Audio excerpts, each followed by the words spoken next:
Pemirsa, terima kasih Anda masih terus menyaksikan NTV Prime. Kita lanjutkan perbincangan. Saya kembali lagi ke Mas Sirot untuk memberi kesempatan, tadi terpotong karena jeda azan maghrib. Silahkan Mas, jadi bagaimana sebenarnya kontrol dan pengawasan terhadap brand-brand air kemasan ini yang izinnya mungkin sudah lama, tetapi kita tidak tahu bagaimana sebenarnya sistem pengawasannya selama ini? Ya, untuk AMDK, air minum dalam kemasan itu kan dia pakai SNI. Ada sekian nomor berapa. Dulu pernah isunya harus pakai BPOM kan, tapi saya lihat belum diterapkan. Kan kalau BPOM itu kan obat-obatan dan makanan kemasan ya. BPOM itu belum saya sebutin. Terus yang kedua itu halal. Itu kan semuanya sifatnya itu, kalau halal bukan wajib ya, dia itu tergantung. Hanya memang kan ini jadi salah satu penegas ya, brand ini cukup dipercaya gitu ya. Karena kadang-kadang gini, misalnya dia pakai filter yang ada activated carbon ya. Kadang-kadang kan karbon aktif ini juga dari tulang. Nah, kita nggak tahu tulang apa nih gitu. Jadi perlu juga halal. Nah, terus SNI ini kalau nggak salah ada SNI produksi dan juga dia distribusi. Terutama untuk katakanlah kalau dia misalnya cara dia handling di distribusi itu misalnya kejemur matahari gitu ya. Khawatirnya ada perkembangbiakan lumut atau bakteri gitu. Nah, jadi cuma itu aja. Tapi ada banyak sekali elemen yang kemudian harus dipastikan sesuai dengan perizinan begitu ya? Oh iya, itu kan standarnya kalau SNI itu kan nggak sederhana ya. Jenis plastiknya, misalnya harus apa, cara dia filling ke packagingnya gitu ya. Terus misalnya ukuran kemasan gitu ya. Jadi memang itu sudah ketat, sudah bagus dan kita punya standar yang diikuti oleh banyak perusahaan AMDK gitu. Saya kira kalau itu sih sudah tepat ya. Ya masalah yang kemarin oleh KDM ribut itu kan sebenarnya karena sepertinya kita masih terngiang-ngiang oleh brand ya bahwa ini menggunakan air pegunungan. Tapi setahu saya tuh Aqua sudah tidak menggunakan istilah natural spring water. Masih zaman-zaman belum Danone menguasai 100% ya. Kan dulu dia Golden Mississippi kalau nggak salah yang punya. Memang natural spring water jasmine-nya. Kalau sekarang tuh saya lihat air murni atau apa gitu. Jadi nggak ada adjustment seperti itu. Terus di videonya itu saya nonton dia kan istilahnya itu dari sumber air pegunungan. Nah, ini kan bahasa iklan ya. Iya. Sumber air pegunungan itu kan belum tentu juga langsung ngambil dari gunung gitu loh, Pak. Betul nggak, Pak? Ya, betul. Jadi di situ bisa debatable lah. Artinya ada hal-hal yang menurut saya bisa kita pahami ya. Cuman memang image di teman-teman mungkin ya secara orang masyarakat umum ya kontennya ke sana. Tapi menurut saya kita harus bersyukur bahwa sekarang ini industri ini sangat dikelola dengan baik oleh pemerintah kita karena kita sudah punya undang-undang sumber daya air. Tinggal satu lagi mungkin ya, karena kami dari Perpamsi ini kita butuh undang-undang air minum nih Mbak. Gitu. Sebenarnya kalau air yang dikemas atau beverage ini kan mahal sebenarnya. Terus ditransportnya kan pakai truk gitu ya. Sebenarnya nggak terlalu bagus sebenarnya. Yang bagus itu ya di negara-negara yang maju itu adalah air itu harusnya ditransport pakai pipa gitu kan, misalnya dipompa. Jadi kayak tap water gitu ya? Ya, tap water. Jadi air itu sudah layak minum. Bukannya harus enak diminum ya, layak minum aja. Dia nggak beracun, dia aman buat tubuh. Orang habis jogging, ketemu air keran tuh dia bisa langsung minum gitu, seperti di negara luar. Nah ini yang sebenarnya jadi challenging buat kita. Hanya memang orang Indonesia ini kan kreatif. Jadi selain ada Aspadin ya, terus Persimas atau apa namanya, ada juga teman-teman bikin Abdamindo tuh, bikin depot air minum, air di tangki terus di filter. Ya, ini jadi semacam UKM Pak, gitu kan ya. Mereka standarnya pakai Permenkes dari Kemenkes dan juga mungkin yang sekarang lagi ngetren tuh SLHS Pak. Ya, dari Kemenkes. Jadi tapi ini belum terlalu rame lah. Jadi pendekatan-pendekatan ala Indonesia seperti ini menurut saya cukup kreatif. Tapi ya kalau boleh pemerintah juga memberikan concern terhadap air perpipaan yang sekarang ini kira-kira 400 PDAM seluruh Indonesia yang dikuasai kota dan kabupaten gitu. Ini yang harus dihandle oleh negara ini gitu, Mbak. Oke. Baik. Ini kalau ke undang-undang air minum seberapa jauh sebenarnya infrastruktur kita kemudian menginginkan yang ideal seperti itu, Mas Sirot? Ya, sebenarnya undang-undang air minum tinggal regulasi aja duluan kan seperti SDA. SDA ini payungnya kan cukup bagus untuk swasembada pangan nih. Kan ini swasembada air dan swasembada pangan gitu ya. Dengan adanya 63 bendungan pada masa 10 tahun Pak Joko Widodo, sekarang kan kita butuh dari bendungan ini dibikin water treatment plant misalnya untuk air minum. Kalau sekarang kan karena kita baru ada undang-undang SDA, kita hanya bisa untuk ngairi pangan aja untuk rice field gitu ya, untuk sawah, untuk kebun gitu.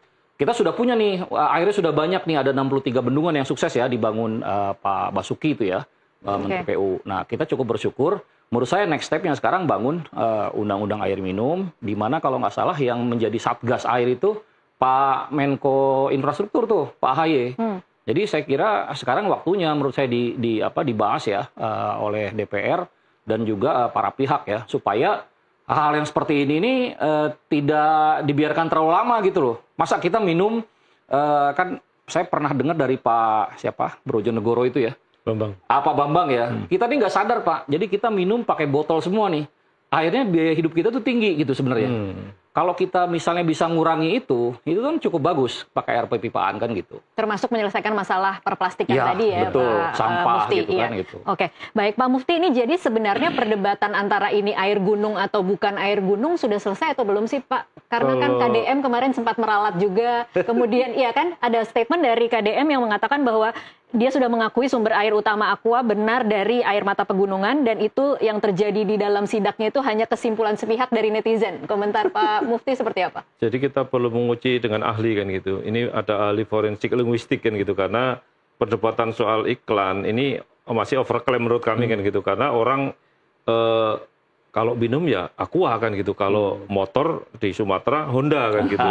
Itu sudah melekat kan gitu. Apa kemudian produk ini apapun bentuknya itu brand tadi Mas Dirot masih melekat bahwa ini air pegunungan. Sampai sekarang saya pun masih mengatakan ini air pegunungan yang memang murni 100% dari pegunungan kan gitu. Artinya mari kita buktikan, mungkin diuji forensik linguistik kan gitu, karena bahasa iklan ini kan susah kemudian dicerna kan gitu. Tapi bahwa di undang-undang kami pasal 4 maupun pasal 10 bahwa informasi yang tidak jujur kemudian menyesatkan ini ada sanksinya kan gitu. Artinya kalau itu kemudian kita perdebatkan, maka masih ada salah-salah untuk kita perdebatkan kan. Masalah iklan ini kan karena sebagaimana ketika isu kosmetik itu kita kemudian gelindingkan dan kemudian sekarang ada peraturan BPOM dan sebagainya, banyak yang ketangkep kan gitu. Artinya ini juga air ini juga kalau kemudian kita uji forensik secara awal dari proses praproduksi lagi, karena ini kan lama kan gitu.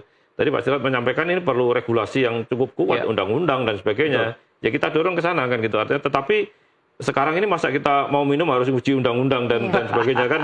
Tentu kita hari-hari harus, ini nggak bisa kita sejam 2 jam nggak minum udah kering kan gitu. Nah artinya apa, bahwa ya kita bersama-sama sekarang ini, saya sedang kemudian besok memanggil Dirut Aqua jam 3 kita panggil kan gitu, dan ingin menyaksikan langsung bagaimana titik-titik itu, bagaimana ini proses. Ini baru pertemuan pertama kali? Dan jadi kemudian dari BPKN belum pernah datang ke Aqua? Nah setelah itu baru kami turun, karena kami ingin dapat penjelasan resmi kan gitu. Kemudian dari situ kami akan turun lapangan, mungkin dengan siap juga kita ajak supaya nanti ahli juga tahu bahwa kami ingin membuktikan radius apa yang disebut air gunung, definisi di lapangan itu bagaimana kan gitu. Artinya pengeboran 160 itu apakah sama toh dengan klaim katanya ngebor 2M dan sebagainya. Prakteknya kami ngebor cuma 1,5 juta kan gitu, di rumah-rumah kita itu 1 juta kan gitu. Kalau cuma 60 meter kan 60 juta kan gitu, dengan klaim sebesar itu bagaimana proses bornya dan sebagainya. Dan kemudian sterilisasi dan sebagainya, tentu banyak hal yang bisa kita gali dari kunjungan kita ke lapangan, dan kita akan menyebar di semua titik kan gitu Pak, supaya sampling-sampling tidak hanya miliknya Aqua tapi miliknya Air Mineral, miliknya merek-merek yang lain, itu baru mau saya tanyakan. Karena ini persoalan yang harus kita jawab bersama. Pemantiknya memang Aqua yang memang brand kan gitu, tetapi yang tidak brand ini kan juga harus pengawasan kita, karena kita minum kadang-kadang kita juga variasi kan, nggak mungkin kita satu brand kepengen ini kok ini kemasannya keren kok, ini rasanya kurang lebih sama lah itu Pak. Dan saya sampai ada kesimpulan sebenarnya air itu sama kok kan, cuman tutupnya yang beda kan gitu. Baik, Pak Mufti, tapi ini kan jadi pertanyaan ya Pak, yang babak belur hari ini memang mungkin hanya Aqua. Nah, bagaimana dengan BPKN terhadap brand-brand air kemasan lainnya? Ya, yang pertama kita ingin menunjukkan persoalan Aqua ini clear kan gitu. Artinya setelah penjelasan resmi dari manajemen, kami tidak ingin staff-staff atau manajer, tapi harus Dirut yang menjelaskan ke kami kan gitu, karena pertanggungjawaban ini menjadi bukti kan gitu, menjadi temuan kami nanti ketika kami uji lapangan, apakah kesesuaian dengan yang ada di lapangan sama dengan yang dijelaskan di iklan, di medsos dan sebagainya, atau di media-media. Tentu kita uji di lapangan. Di uji lapangan pun kami akan uji lab juga kan gitu, kesesuaian dengan praproduksi. Jadi praproduksi ini penting untuk kita buktikan, dan begitu pula dengan merek-merek yang lain juga kita. Jadi bukan hanya Aqua aja gitu. Ya? Nggak aja, karena nanti semua brand akan dilakukan yang sama, ini kan Pak? sudah nomor 1, kemudian kalau nomor 1 begini, nomor 2, nomor 3, nomor 4 bagaimana kan gitu. Artinya apa semakin bagus, parah Pak, kan gitu. Pak. Apakah kemudian hanya ngebor di rumah kemudian dipakai kan gitu. Jadi komparasinya cukup ketat karena kami lembaga negara harus hati-hati, kemudian menyusun strategi, riset kami harus jelas dan metodologi kami jelas, dan kemudian hasilnya nanti kami declare ke masyarakat, oh bahwa ini begini ABCD, kami rekam ke presiden kan gitu. Dan tentu bertanggung jawab kami ya kita sampaikan ke masyarakat, edukasi bahwa ini loh yang benar, ini loh yang ini yang nggak apa-apa, kita fair kan gitu. Oke, baik. Yang disidak satu brand, tapi kemudian mungkin yang deg-degan hari ini akan ada banyak brand ya, Mas Sirot. Tapi saya mesti bertanya, ini secara ekonomi, Mas Sirot, dampak dari sidak seorang gubernur ke satu perusahaan yang kemudian menimbulkan kontroversi yang sangat besar dan membuka ruang-ruang diskusi yang lebih besar lagi tentang dampak lingkungan, juga dampak plastik, sampah plastik, dan berbagai macam aspek dari pengemasan air mineral ini, seperti apa terhadap perusahaan-perusahaan lain? Ya, ini kan barokahnya KDM nih. Beliau punya soft power yang cukup bagus ya. Artinya dengan cara beliau berkomunikasi dengan teman-teman di Danone ya, di satu titik itu menjadikan kita mencermati ini lebih gitu ya, Mbak. Jadi saya kira kalau brand-brand besar itu mereka kan sangat mengikuti regulasi ya. Jadi mereka akan tenang saja menurut saya. Jadi nggak ada yang dilanggar kok gitu. Justru kan saya jelaskan tadi, gara-gara undang-undang SDA itu ya justru mereka ngambil justru dari aquifer yang dari tanah itu. Karena dulu mereka bisa ngambil direct. Sekarang ini kan benar-benar bumi air itu dikuasai negara tuh. Dan itu kalaupun beli, mereka belinya harus ke lembaga-lembaga negara. Misalnya PDAM, contoh PDAM Cirebon nih, dia punya Gunung Ciremai. Itu sebelahnya aja Kuningan beli dari dia tuh airnya, gitu ya. Malang misalnya dari gunung juga gitu ya. Nah sekarang harus ke PDAM, atau misalnya kalau dari bendungan ya ke PJT 1, PJT 2 misalnya, atau balai besar wilayah sungai di PU gitu. Jadi ini semua harus negara yang kuasai gitu. Dan itu ada tarifnya. Misalnya kalau ngambil dari tanah itu Pak, sekarang ke ISDM kan, ke Badan Geologi, dan itu izinnya segala macam itu dihitung karena nilai lingkungannya harus dihitung. Jadi ini bisnis yang regulasinya nggak main-main sebenarnya. Secara gitu. regulasi